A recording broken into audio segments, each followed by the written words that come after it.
et une manipulation totale. Salut à tous, aujourd'hui on parle du deuxième épisode de la saison 2 de Silo, intitulé L'Ordre, disponible sur Apple TV+. Attention, je vais faire un résumé détaillé, ça va donc divulgacher à tout va. L'épisode s'ouvre sur Bernard, le maire du silo 18, qui découvre des images troublantes. Juliette, vivante, erre dans un autre silo, le silo 17, qui est jonché de cadavres. Cette révélation plonge Bernard dans une profonde crise de panique, remettant en question l'ordre établi au sein du silo. Pour affronter cette situation, il consulte un livre mystérieux intitulé L'Ordre. Ce document, semblant être un manuel de gestion de crise, contient des instructions spécifiques, dont une particulièrement inquiétante. En cas d'échec de nettoyage, préparez-vous à la guerre. Bernard semble perturbé par ce qu'il lit. Afin de calmer la panique parmi les habitants du silo 18, Bernard organise un discours public. Il manipule les faits en affirmant que Juliette a survécu grâce à une bande améliorée, un mensonge qu'il utilise pour se présenter comme le garant de leur sécurité. Les habitants, bien que méfiants, semblent temporairement apaisés par ces paroles. Pendant ce temps, Sims, l'adjoint de Bernard, continue de manœuvrer dans l'ombre, frustré de ne pas avoir été nommé Ombre. Il commence à prendre des initiatives plus audacieuses. Il ordonne la surveillance du père de Juliette et place des agents provocateurs parmi la foule lors du discours de Bernard, démontrant ainsi sa volonté de consolider sa place dans la hiérarchie du silo. Le retour du juge Meadows marque un tournant dans l'épisode. Ancienne ombre de Bernard, elle est introduite comme un personnage mystérieux et alcoolique. Il est révélé qu'elle a eu une relation amoureuse avec Bernard dans le passé et qu'elle détient des informations importantes sur le fonctionnement du silo. Meadows accepte d'aider Bernard, mais à une condition, elle exige que celui-ci lui accorde une sortie du silo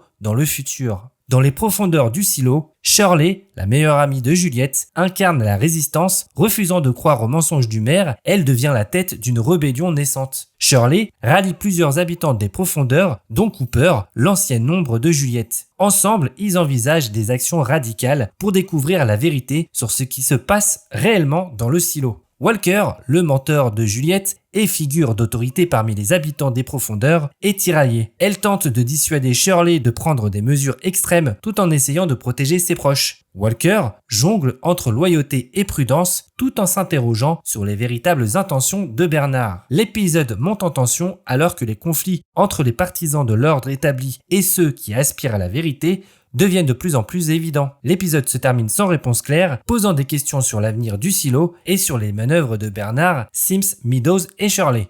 On va commencer par les côtés positifs. D'abord, l'épisode fait un excellent travail pour approfondir les tensions politiques et sociales à l'intérieur du silo. On sent que quelque chose est sur le point d'exploser et cet équilibre précaire est parfaitement retranscrit. Bernard, en particulier, est un personnage fascinant. Son mélange de panique et de manipulation le rend complexe et imprévisible. J'ai aimé le voir jongler entre ses failles personnelles et son besoin de maintenir son pouvoir. Le retour de Meadows est un ajout intéressant. Son alcoolisme et son attitude désabusée en font un personnage ambigu et j'ai hâte de voir si elle se révélera comme une alliée, une opposante ou simplement une opportuniste. Sa relation passée avec Bernard ajoute une couche intrigante à leur dynamique, même si j'aurais aimé que leur passé soit exploré un peu plus en profondeur dans cet épisode. Ensuite, Shirley apporte de l'énergie et de la détermination à l'histoire. Son refus de se plier aux mensonges de Bernard est admirable et elle incarne parfaitement le rôle d'une rebelle prête à tout pour découvrir la vérité. Cependant, je trouve que certains aspects de sa rébellion, comme le ralliement rapide de Cooper, manquent un peu de développement. Enfin, le concept du livre L'Ordre est fascinant. J'ai adoré l'idée d'un manuel de gestion de crise qui contient des instructions brutales. Cela pose des questions plus larges sur le fonctionnement du silo et sur les intentions de ceux qui l'ont conçu. Malheureusement, l'épisode se contente de l'introduction sans réellement en explorer le contenu ou les implications, mais je pense que ça va changer dans les prochains épisodes. Malgré ses points forts, plusieurs éléments m'ont frustré. Tout d'abord, le personnage de Sims reste trop en surface. On sent qu'il aspire à un rôle plus important, mais ses motivations et ses conflits internes sont à peine esquissés. J'attends plus de profondeur pour un personnage qui semble destiné à jouer un rôle clé. Walker, de son côté, est sous-utilisée. Elle est censée être une figure d'autorité et un mentor pour les habitants des profondeurs, mais ses scènes manquent d'impact. J'aurais aimé la voir plus active dans les décisions cruciales de cet épisode. Enfin, j'ai trouvé que l'épisode manquait de rythme par moments. Certaines scènes, notamment celles impliquant Bernard et Meadows, s'étirent inutilement et ralentissent l'intrigue. Cela donne parfois l'impression que l'épisode avance à tâtons sans véritable direction. Comme souvent avec Silo, cet épisode soulève plus de questions qu'il n'apporte de réponses. D'abord, ce manuel, l'ordre, est l'un des éléments les plus intrigants. Qui l'a écrit? Est-il spécifique au silo 18 ou commun à tous les silos? Je pense que l'ordre pourrait être un legs des fondateurs du silo, conçu pour maintenir le statu quo à tout prix. Les instructions brutales laissent entendre que le silo a été conçu avec l'attente d'un soulèvement ou d'une crise similaire. Meadows est un personnage plein de mystères. Pourquoi tient-elle autant à quitter le silo? Je pense qu'elle détient un secret lié à son passé avec Bernard ou à la nature même du silo. Peut-être a-t-elle été témoin d'événements qu'elle cherche à fuir, ou peut-être cherche-t-elle simplement à échapper à l'oppression qu'elle incarne elle-même.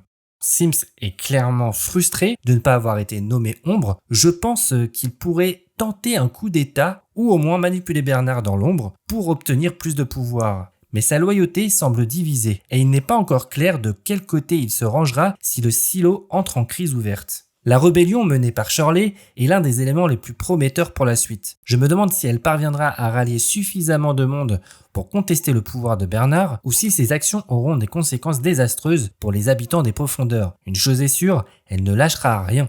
Et enfin, l'épisode met en lumière les tensions entre les générations. Les jeunes, comme Shirley et Juliette, veulent remettre en question le système, tandis que les figures plus âgées, comme Bernard et Walker, semblent coincées entre le maintien de l'ordre et leur propre désillusion. Ce conflit générationnel pourrait être au cœur de l'évolution narrative de la saison. En conclusion, ce deuxième épisode continue de poser des bases solides pour la suite. Les tensions montent, les conflits s'intensifient et les mystères s'épaississent. Malgré quelques défauts, l'épisode parvient à captiver grâce à ses personnages complexes et à ses intrigues politiques. J'ai hâte de voir comment ces fils narratifs vont se développer dans les prochains épisodes. Et vous, qu'en pensez-vous? Partagez vos théories et vos réflexions dans les commentaires et n'oubliez pas de liker et de vous abonner pour de prochaines critiques. Salut!